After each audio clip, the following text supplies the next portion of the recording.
Story 1. The Bright Eyes. The night was quiet as a group of French college students set out on their spontaneous adventure. The old abandoned swimming pool had always intrigued them, a relic of a bygone era lying in decay just outside their university.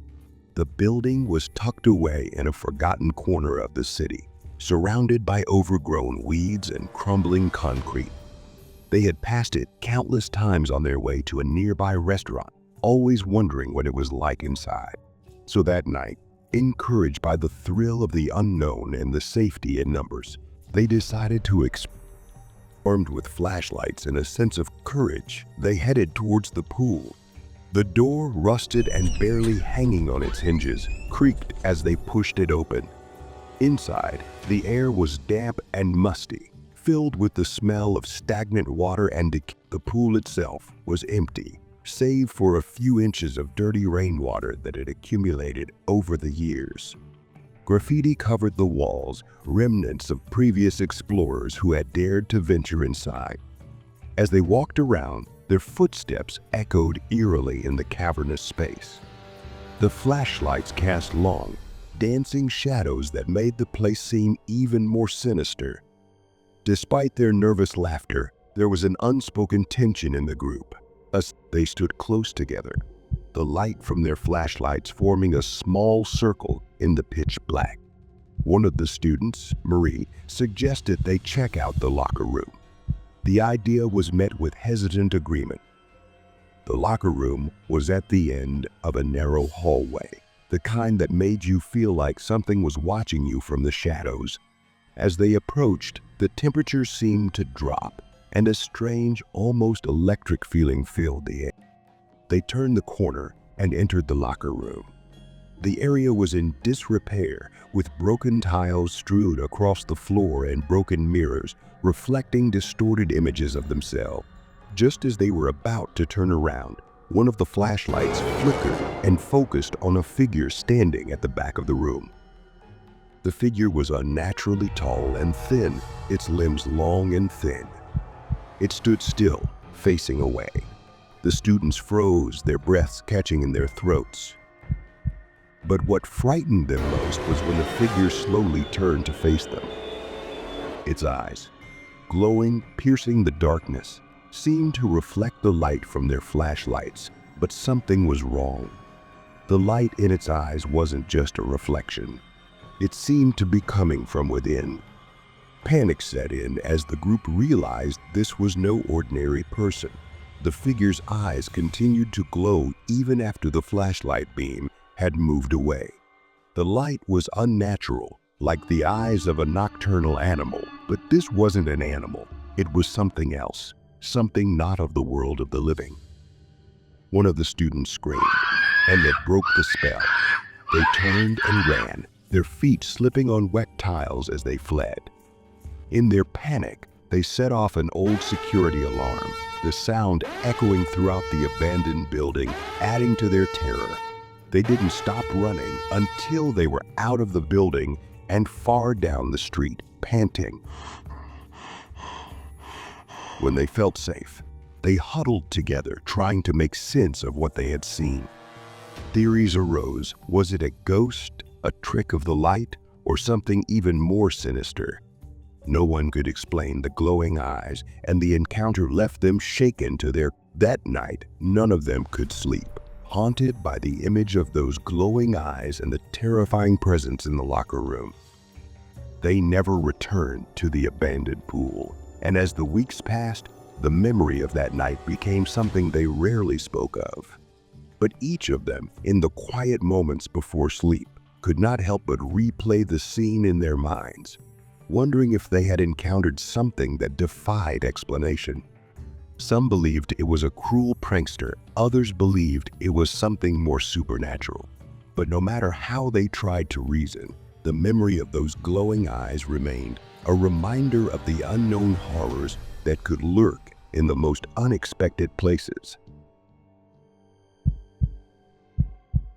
Story 2. The Hunchback. Jared lives a quiet life in upstate New York in a house surrounded by dense wood. His only companion is his loyal dog, Max, who is usually calm and quiet.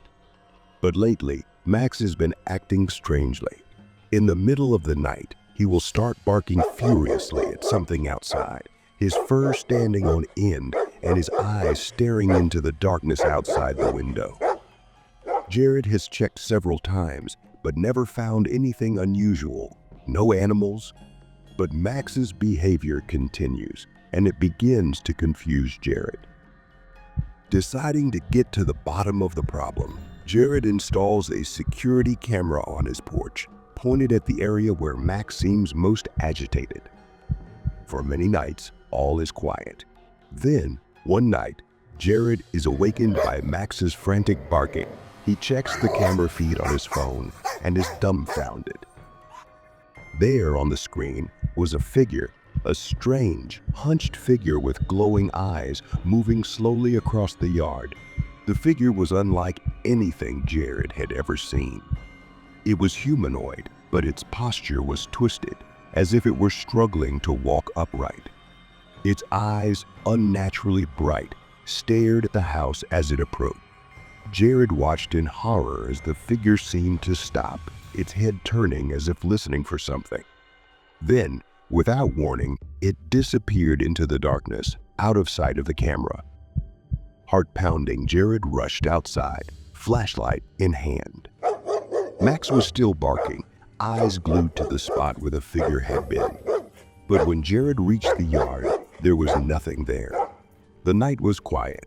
The only sound the rustling of leaves in the wind. He searched the area but found no trace of the figure. Shocked, Jared watched the footage again. The figure was clear, the eyes shining unmistakably. But what was it? A person? An animal? Something. Story 3. Graveyard Creature. Colleen is known for her keen interest in the supernatural.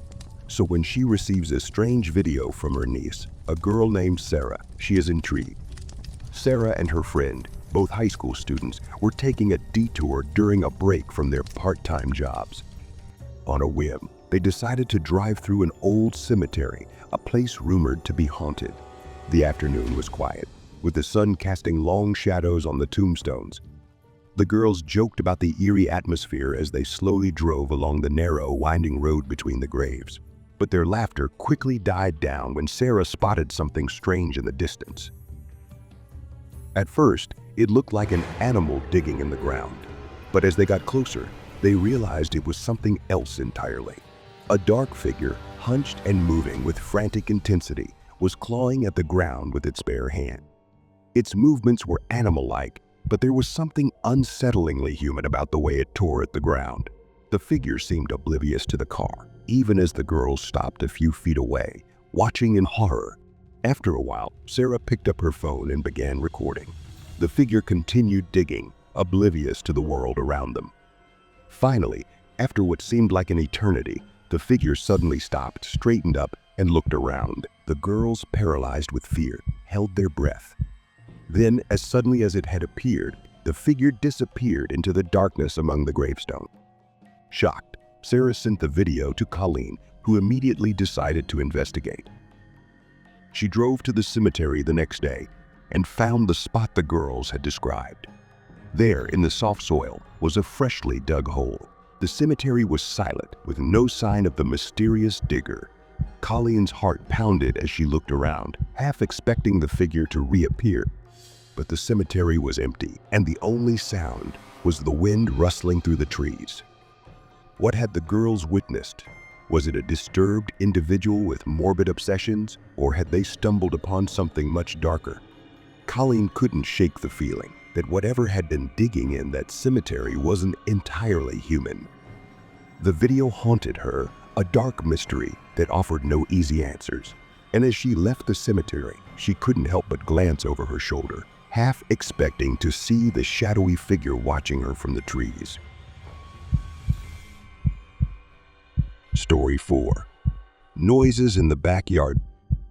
Maddie and Davon have always loved their quiet suburban home. Located in a quiet neighborhood, it was the perfect place to raise their 2 young children. But in recent months, Something strange had begun to disrupt their peaceful existence. It began with strange noises at night, scratching, banging, and sometimes a low guttural growl that seemed to come from just outside their bedroom window. At first, they assumed it was a raccoon or other wild animal, but the noises continued, growing louder and more frequent. One evening, while relaxing on their back porch, they heard the noises again. This time it was different. The sounds were closer, more persistent, and they were accompanied by what sounded like footsteps in the bushes. Devin grabbed a flashlight and decided to investigate. Maddie, worried and unnerved, followed him to the edge of their yard. The flashlight cut through the darkness, illuminating the dense foliage. But there was nothing there, just the rustling of leaves in the night breeze.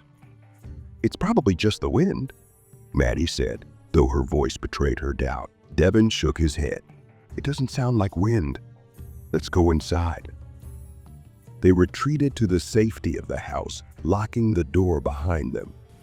But the noises didn't stop. In fact, they grew more disturbing. Sometimes it sounded like something was moving across the roof. Sometimes it seemed like it was scratching the wall. The couple was on edge, unable to sleep as the strange phenomena continued night after night. One morning, after a particularly restless night, Maddie went outside to check the yard. As she walked around the house, something caught her eye. Between two bushes, in a space barely wide enough for one person, she found deep claw marks carved into the side of the house. The sight sent a chill down her spine. Whatever was making those noises wasn't just passing by, it was trying to get inside. Frightened, Maddie showed Devon the tracks, and Devon called a pest control service. But when the professionals arrived, they found no evidence of an animal large enough to make the tracks. The only conclusion they could come to was that it was probably a person, though how someone could move so stealthily around the house without being detected remained a mystery. Determined to find out the truth, Maddie set up a camera outside their house, hoping to catch whoever or anyone was responsible. But every time they reviewed the footage, it showed nothing unusual. The noises continued, and so did the sense of dread that pervaded their home. Maddie and Devin began to feel as if they were being watched. Their once peaceful home now a place of fear and uncertainty.